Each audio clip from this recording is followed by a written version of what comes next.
Olá pessoal, tudo bem? Aqui é Fábio Pirajá, esse é o Memória Capixaba, nosso projeto de pesquisa, de leitura, de estudo, analogia, nesses 500 anos de história do Brasil, né, com foco na história do Espírito Santo. Né?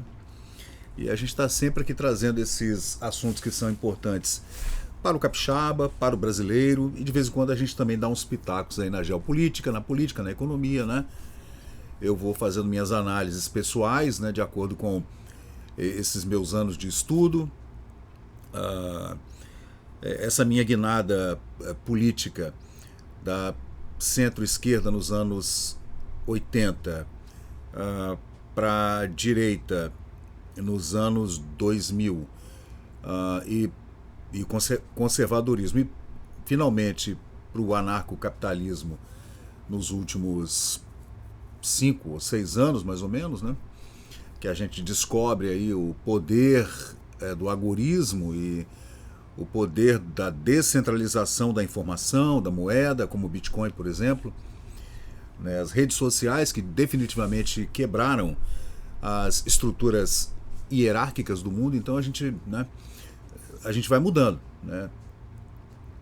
Hoje eu sou um anarcocapitalista, né? Um libertário, apesar de entender todas as dificuldades dessa ideologia, que para alguns é uma utopia, mas de qualquer jeito, né, a gente vai tentando adequar a filosofia da qual a gente para a qual a gente dedicou esse período de estudo com a realidade, né? O que está acontecendo hoje no Brasil, especialmente no mundo, né? E vamos em frente.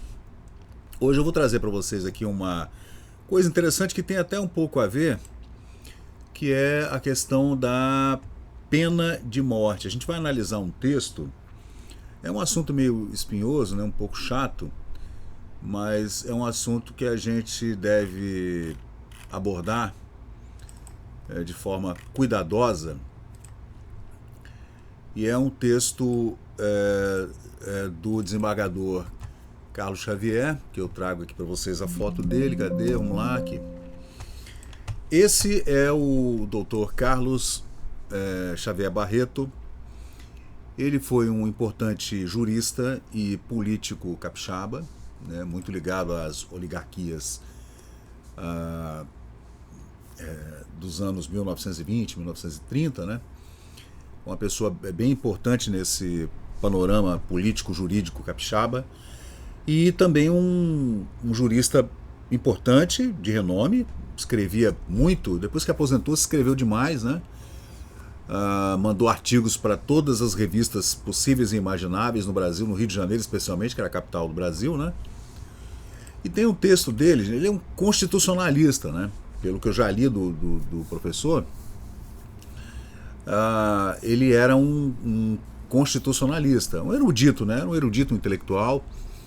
E tem um texto dele que eu extraí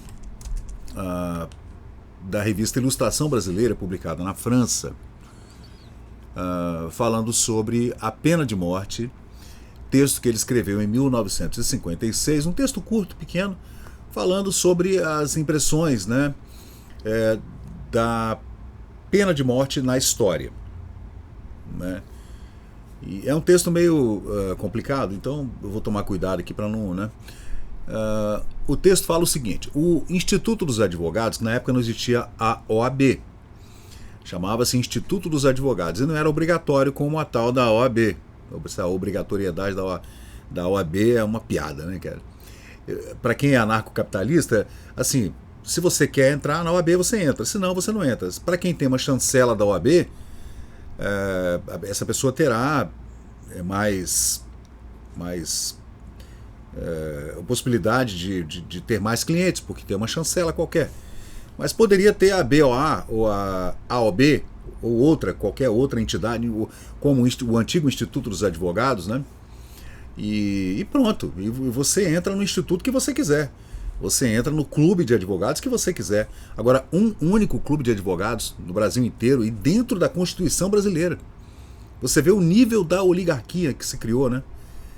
com a OAB dentro da Constituição do país. É o único profissional do país que está em lei dentro da Constituição do Brasil.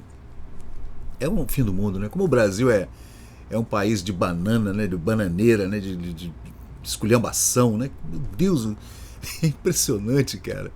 Essa Constituição gigantesca que não está regulamentada e vive cheio de novas legislações entrando para a Constituição, esse monte de código, essa loucura jurídica que o Brasil vive, né? Que é impressionante. Esse homem, por exemplo, era um homem esclarecido, né?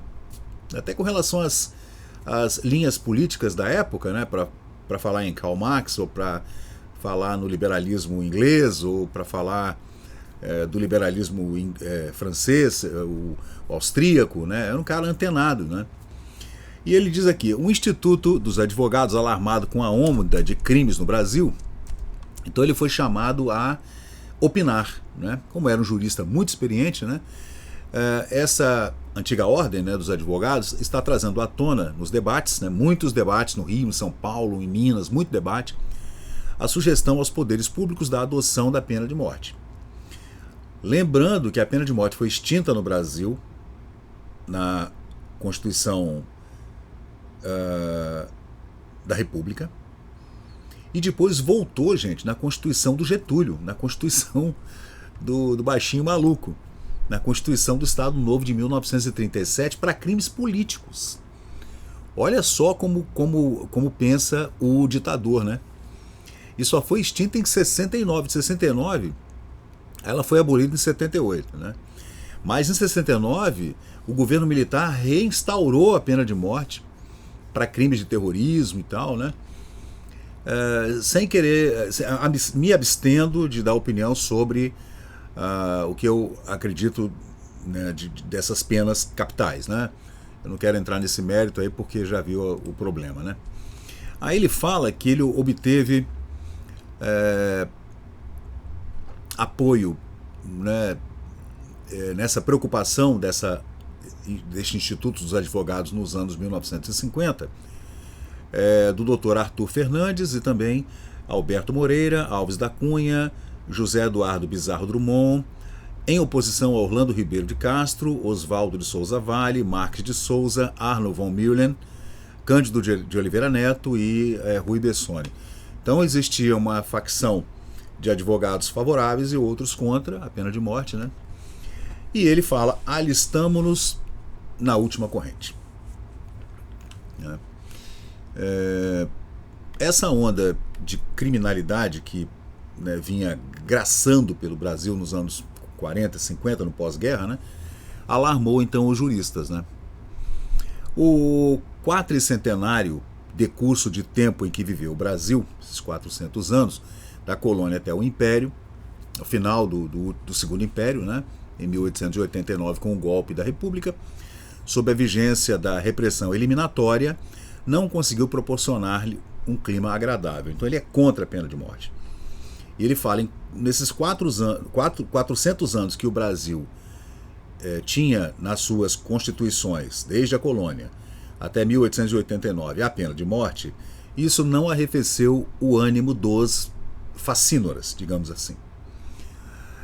Nasceu a antiga Santa Cruz, sob a rígida orientação do repositório das leis instituídas na Espanha e em Portugal.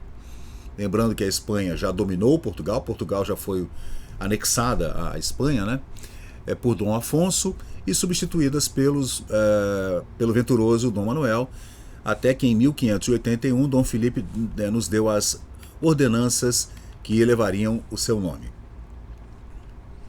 O famigerado livro quinto continua quíntuplo de execução: fogo, roda, forca, degradação e esquartejamento. A monarquia conferiu a Bernardo de Vasconcelos e José Clemente Pereira a elaboração do projeto que, em 16 de dezembro de 1830, se converteria no Código Criminal, o primeiro da América.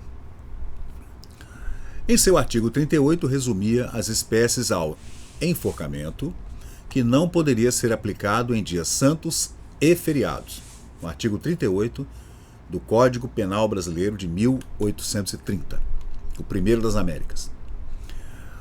proclamada a República em 1889, antes mesmo da promulgação da Lei Maior, da Constituição da República, né? Já em setembro de 1890, que a Constituição é de 1891, era proscrita a penalidade que implicava o sacrifício vital, também abolida do Código 72, parágrafo 21 da Constituição de 1891. Então foi extinto, a pena de morte foi extinta na Constituição, na primeira Constituição da República, né? Com ressalvas apenas para dispositivos da legislação militar. Então, dentro do Código Militar, aí sim havia pena de morte. Pena de morte por evasão, né? Quando o soldado se abstém da luta. Como chama mesmo? Não é evasão, o nome é quando o soldado foge, né? Como é que chama? Deserção. Deserção. Então, nesse período, se hoje em dia a gente no Brasil tem uma dificuldade enorme nas investigações policiais, você imagina o Brasil do século XIX virado para o século XX. Quem é que ia para, sei lá, para forca ou para fuzilamento ou para uma pena de morte, para uma pena de prisão perpétua, por exemplo? Se hoje existem milhares e milhares de pessoas presas injustamente por conta das investigações policiais que não são acuradas, imagina 130 anos atrás, né?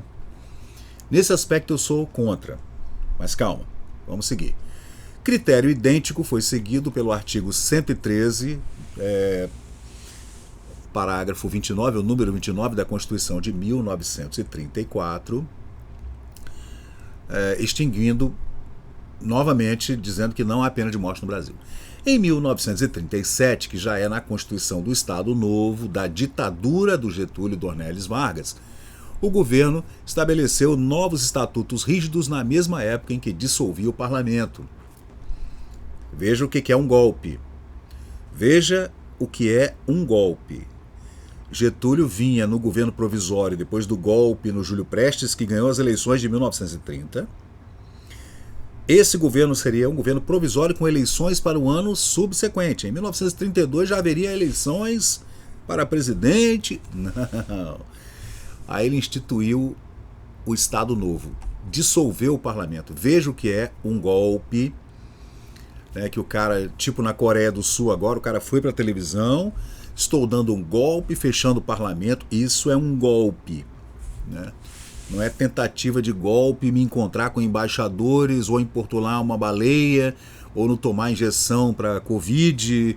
E você vê o que aconteceu agora, né, com o Trump. O Trump ontem assinou 97 decretos presidenciais e vai readmitir funcionários federais americanos que não quiseram tomar a vacina do Covid. Todo mundo vai voltar com todos os vencimentos atrasados, né? Então, no Brasil é assim. E Getúlio deu golpe. Realmente deu um golpe. Aliás, deu 2 golpes. Ele deu golpe em 1930. Ele perdeu as eleições para o Júlio Prestes e deu um golpe em 1930. E em 1936 ele deu outro golpe e instituiu o Estado Novo, que durou até 1945. Aí ele se absteve, depois voltou e foi eleito. É incrível, né? O Brasil é incrível. O cara é ditador e o povo elege o cara. O cara é ladrão, tá preso, cumprindo pena, tiram ele da cadeia e o povo elege o cara. É inacreditável, né? Mas vamos voltar para o Paes Barreto aqui. Desculpem, de vez em quando eu fico, né, divagando aqui. Mas estou divagando dentro do tema e trazendo, né, na atualidade aqui. Não quero fazer um vídeo muito longo, não. O texto fala sobre pena de morte, análise da criminalidade, a pena de morte em 1956. Não era possível, então, formar diretrizes seguras. Havia no horizonte internacional uma maré magnum de dúvidas. Uma mare magnum, né? Oráculo algum poderia indicar se o homem continuaria a ter um valor potencial ou seria apenas uma peça do mecanismo estatal. Essa onda de comunismo que vinha, né? O ser humano seria só um trabalhador para gerar rendas para a pirâmide estatal monolítica desse comunismo. A velha Europa era quase toda totalitária, procurando, salvo exceções como França e Inglaterra, na ditadura a solução, enquanto os Estados Unidos tentavam resolver seus altos problemas dentro da democracia. A primeira democracia moderna, né, gente, foram os Estados Unidos mesmo, né? Aí ele vai citar Tibério, por exemplo, né, Tibério Graco, né, na Roma antiga. Esse ambiente todo, aí ele fala de Mussolini, Paz Barreto. Ele fala que Benito Mussolini, dittatore italiani, era um socialista republicano. Tem gente que fala, não, ele era um cara de direita extrema, de ultradireita. Não. Mussolini era um socialista republicano, jornalista, socialista, o jornal dele era socialista. Prometera fazer tremular a bandeira de Sorel, George Sorel, e ao triunfar fez monarquista e relegou o Sorel. Mussolini transformou-se no rei de Roma, né? Ele queria restabelecer a antiga ordem imperial monárquica da Roma antiga, com todos aqueles brasões, com a águia de ouro do Júlio César, etc. Ele se autoproclamou o imperador de Roma. E Hitler foi atrás, né? Hitler, que invocava Feder, né, vitorioso, abandonou Stalin e não seguiu Lenin. Acabou que o Stalin também rompeu com Lenin, rompeu com Trotsky e acabou criando uma outra dinastia stalinista, assim como a hitlerista, como a getulista, né? Como a mussolinista, como a Hirohito lá do imperador Hirohito no Japão, que também já era um imperador por linha sanguínea, né? Então o ambiente em 10 de novembro de 1937 era esse. A lei suprema, a Carta Magna, né, a Constituição do Estado Novo, da ditadura do Getúlio, teve de obedecer às imposições de um certo modo, assim como a lei da regressão, que dava tintas a essa nova legislação criminal, digamos assim, penal criminal, né? Então a Constituição do Estado Novo, no artigo 122, a linha 13, depois de 17 anos, a medida extrema de crimes políticos e homicídios com extremo de perversidade. Mas, a princípio, a pena capital era tão contrária à índole do povo brasileiro que o Código Penal de 1840 não a incluiu em seus dispositivos, não obstante o preceito de grande lei e o fato de seu ilustre orientador ocupar a pasta da Justiça. Então, a Constituição brasileira já era avessa a castigos físicos, a tortura, a pena capital, a pena de morte e também a prisão perpétua. Não havia, só em crimes de guerra, quando havia deserção. Então o brasileiro já tinha essa índole mesmo de aversão à violência. O brasileiro é assim. A gente vê o Sérgio Buarque de Holanda lá. E continua. O texto é muito legal, gente. Nos Estados Unidos, instituiu-se a cadeira elétrica. Ele vai falar de como eram as penas de morte no início do século XX até meados, né? Na França, a pena de morte com guilhotina durou até os anos 50, gente. Na atualidade, a execução por modos diferentes tem sido praticada na Itália, o Japão, Áustria, Dinamarca, Rússia e Egito, fuzilamento.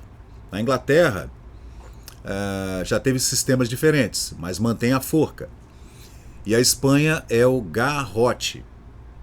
Sabe o que é o garrote, né? É uma coisa terrível, o garrote. Talvez o fuzilamento seja o mais, né, o menos pior. Nos Estados Unidos, então, a cadeira elétrica e cogita-se a câmara de gás, isso nos anos 1950. Naquele período da Guerra Fria, Estados Unidos e União Soviética, do vazamento dos planos da bomba atômica do casal... como era o nome do casal que foi executado na cadeira elétrica? O casal Rosenberg, né? Ali naquele período do macartismo, que estava bombando, com o senador MacArthur fazendo aquela caça às bruxas comunistas dentro de Hollywood, dentro do estamento burocrático americano, Pentágono, Casa Branca, o Capitólio, Washington estava tomada por comunistas por todos os lados, que acabou dando lá no Lee Harvey Oswald e o assassinato do JFK em 63, tipo 10 ou 12 anos depois. havia sim uma infiltração russa. E há até hoje. Há sim. Né? Não é teoria da conspiração. Há documentação, vasta documentação. E a Rússia realmente faz esse tipo, sempre fez esse tipo de infiltração. Com os seus espiões e depois com imigrações forçadas, vão levando pessoas lá para a Polônia, Dinamarca, vão levando esses imigrantes para lá para tentar desorganizar o serviço público desses países, né? Que são países mais pacíficos, né? Ali na Escandinávia, por exemplo, né? Aí segue aqui o nosso preclaro, né? Jurista capixaba, Paz Barreto. A França preferia a degolação. A guilhotina chegou na Revolução, em 1792, com a queda da Bastilha, quando José Inácio Guilhotin obteve decreto autorizando o uso da tal navalha nacional, que acabou virando-se contra o inventor.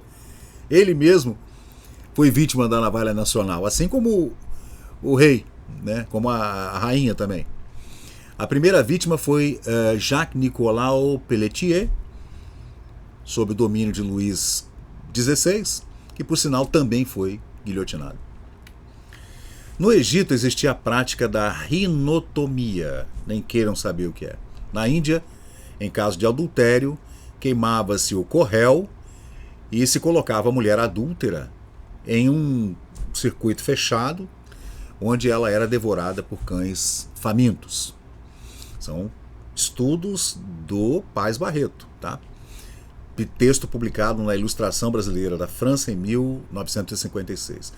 A Rússia tem abolido e restabelecido o homicídio legal, mesmo sendo ele condenado pelos princípios comunistas. A Itália, por sua vez, o fez reaparecer no Código Fascista de Mussolini, artigo 129, para crimes contra a independência e a unidade nacional. Mussolini era tudo pelo Estado, tudo para o Estado, tudo dentro do Estado. Esse cara é o quê? É um totalitário? Esquerdista totalitário? Tudo no Estado, tudo para o Estado e tudo dentro do Estado. É um centralizador piramidal. Esse cara é o quê? É um socialista comunista, né? Um totalitário, né? Então, a Itália, por sua vez, fez voltar a pena de morte, então, no artigo 129, para crimes nacionais, e o artigo 280 da Carta Magna Italiana para atentados contra o chefe de Estado. Então, opa, tem uma lei específica contra o chefe de Estado. Ele não é um cidadão comum, não. Ele é o imperador de Roma. Foi a primeira vítima, então, Michele della Maggiore, executado... Michele, é homem. Michele della Maggiore, executado em 1928. A doutrina, em 7 de junho do mesmo ano, penetrou o Vaticano, não apenas para casos da lei fascista, mas também para atentados à vida, pessoa e liberdade do sumo pontífice. Então, o Vaticano fica dentro das colinas romanas, então Mussolini falou, não, essa lei vai valer também para o Vaticano, se alguém atentar contra a vida do Papa é pena de morte. Isso não aconteceu em 81 no atentado contra Karol Wojtyła, né, o Papa João Paulo II. Né. Grande foi a discussão no Senado. De um lado, Arancibia Rodrigues defendia a pena como castigo dolorosamente necessário, do outro lado, Alfredo Palacios apoiado por Eusébio Gomes e Rodolfo Moreno, a considerava inútil como intimidação ou coação psicológica e contrária aos sentimentos populares, né? Isso na Itália. Né? Você vê que a pena de morte existe em alguns estados americanos, por exemplo, mas não diminui a criminalidade, por incrível que pareça. O americano, ele não tem medo de matar sabendo que vai sofrer uma pena capital, né? É incrível. Eu acho que isso vai muito também da índole do sangue do povo, né? Eu acredito que uma pena dessa no Brasil iria diminuir a criminalidade, com certeza, que o brasileiro é medroso. O americano é meio doido, né? Assim como o alemão também, francês, são povos assim que, né, vão com tudo e não querem nem saber qual vai ser a punição depois. Aí, tem uns fogos espocando aqui. Hoje é dia 21 de janeiro, tá, gente? Aí ele fala, então, de Montesquieu, de outros filósofos, né, da época. O texto segue aqui.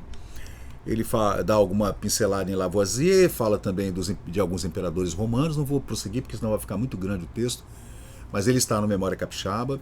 É um texto bem legal para quem é estudante de direito ou para quem está interessado em fazer uma análise sobre esse assunto, a pena de morte, a pena capital, né, que é um assunto muito controverso, muito difícil de lidar, e a gente tem que tomar cuidado também na hora de falar, porque já viu o problema, né? No Brasil, a injustiça não foi rara. Mota Coqueiro sofreu a pena extrema sem culpa, como demonstram José do Patrocínio e também Otton Costa, e João Gomes, também inocente, foi executado em 1850. Então você vê que havia pessoas inocentes que eram executadas, né, recebiam a pena capital sendo inocentes. Depois houve a comprovação de que a investigação foi mal feita e o cara era inocente. Né? Assim como aconteceu, por exemplo, com a escrava do Major Pissarra,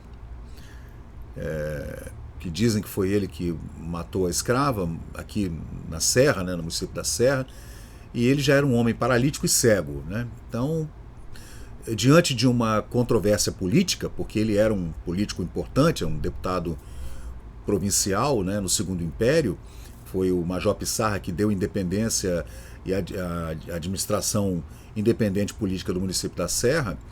Ele, se fosse mais jovem, talvez tivesse recebido uma pena capital por ter assassinado a escrava, mas não foi ele que assassinou a escrava, depois foi comprovado que não. Então, a investigação criminal, policial, é importantíssima para que não se cometa o erro de levar alguém à pena capital ou à prisão perpétua sendo inocente. Isso é um perigo. No Brasil, especialmente, nesse aspecto eu sou contra a pena capital, porque as forças policiais brasileiras não fazem a investigação do jeito que a gente vê na Scotland Yard, ou no FBI, ou nas polícias da Alemanha, né, de países de primeiro mundo que fazem uma investigação, né, fina, mesmo cometendo erros. Também há erros, muitos erros, especialmente nos Estados Unidos, mas no Brasil é demais. No Brasil você vê pessoas presas, cumprindo pena, que já provaram a sua inocência e continuam cumprindo pena, porque a justiça morosa não solta o cara, os advogados ficam fazendo petições e não conseguem avançar dentro do judiciário. Aí a gente sabe por que não, né? Porque precisa, né, haver alguma negociação e tal. Então já viu o problema, né? Aí ele fala aqui que o caso de Jean Calas, punido injustamente, inspirou Voltaire a redigir o panfleto que humanizaria o direito penal por meio da escola clássica. No Brasil, houve essas injustiças. Dom Pedro II, sensibilizado então por duas penas de morte aplicadas no Rio de Janeiro em 1850, nunca mais permitiu a punição extrema em seu governo. Então, até 1889, não houve mais pena capital no Brasil por ordem do imperador Dom Pedro II. Felizmente, a Constituição de 1946 aboliu a pena de morte, confirmando que o Brasil não necessita de tal medida para reprimir os perturbadores do equilíbrio social. Então, gente, esse é um texto aqui do professor Paz Barreto, né? Homem elegante. Isso aqui eu joguei na inteligência artificial e melhorei muito a foto, né? Essa foto não é uma foto muito boa, não, mas ficou muito bom, né? Tá vendo como é que a IA nos ajuda aqui, né? E o texto tá aqui, gente. Esse texto é a pena de morte. É muito legal, gente. Ele nasceu no Recife, né, em 1881 e formou-se na Faculdade de Pernambuco em 1906 e trabalhou em várias comarcas, né, e acabou vindo para Vitória. Né, foi prefeito, né, em 1910, ocupou o cargo de secretário-geral do governo do Jerônimo Monteiro ali nos anos 1910, né, e ingressou depois para a magistratura capixaba em 1911, onde aposentou-se e tudo mais. Então, pessoal, é isso aí. Eu sou o Fábio Pirajá. Esse é mais um assunto polêmico aqui do canal, né? Eu tenho que tomar cuidado, porque o YouTube, né, enquanto não mudarem essas políticas woke, que agora vão mudar, né?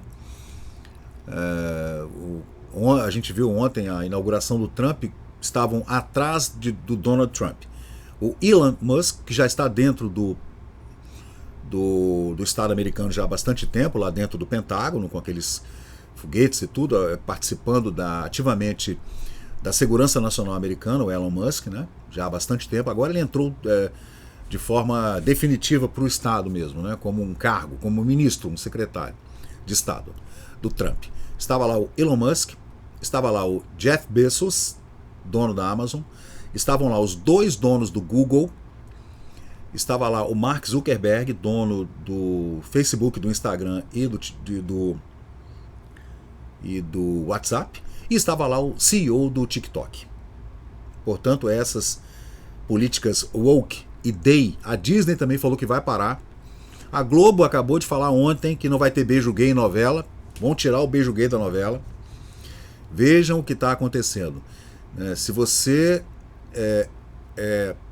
tem a sua orientação sexual, isso não é problema de ninguém, é problema seu. O que você faz da sua vida particular, na sua vida pessoal, na sua casa, na casa dos seus amigos, isso é problema seu. Se você usa substâncias líquidas ou gasosas, isso não é problema de ninguém. Por onde você atende a sua porta também, se é pela porta da frente ou se é pela porta de trás, isso não diz respeito a ninguém. O que você não pode é colocar isso dentro da lei, colocar isso dentro da escola para ensinar crianças. Isso você não pode fazer. Infelizmente isso aí passou do limite e demorou para uma certa parcela para cá, uma certa parcela canhota a entender. Parece que as pessoas agora acordaram, né? Porra, eu estava entorpecido, estava viajando em outro mundo, de repente eu acordei. Só que passaram aí uns bons 10 anos, né? E a gente tendo que ver homem competindo com mulheres em provas femininas, e homens entrando em banheiros femininos com crianças, com meninas. Então realmente a coisa agora tende a voltar a uma normalidade, como sempre foi. Se você tem sua orientação sexual, o seu credo, a sua religião, o seu status político, isso é problema seu. Não queira colocar isso numa legislação para impingir isso na totalidade da sociedade. Ok? Essa é a minha crença de liberdade de expressão absoluta, de liberdade de ir e vir absoluta, de todos os tipos de liberdade. Ninguém deve colocar legislação nenhuma para orientar a sociedade como se fosse o gado indo para o matadouro. Então é isso aí, gente. Eu sou o Fábio Pirajá, esse é o Memória Capixaba. Muito obrigado aí pela audiência, pela participação. Desculpem o vídeo longo, mas o assunto foi legal. E o texto completo está na Biblioteca Nacional, na publicação da Ilustração Brasileira, França, na Biblioteca Nacional, e também no Memória Capixaba aqui no Facebook. Então valeu, pessoal. Muito obrigado e até a próxima. Valeu. E chegamos ao final de mais um vídeo aqui do Memória Capixaba. E se você curtiu o conteúdo, por favor, deixe seu like, compartilhe aqui o nosso canal e inscreva-se para mais novidades. Até a próxima e muito obrigado por participar aqui do Memória Capixaba. O ano passado a gente teve um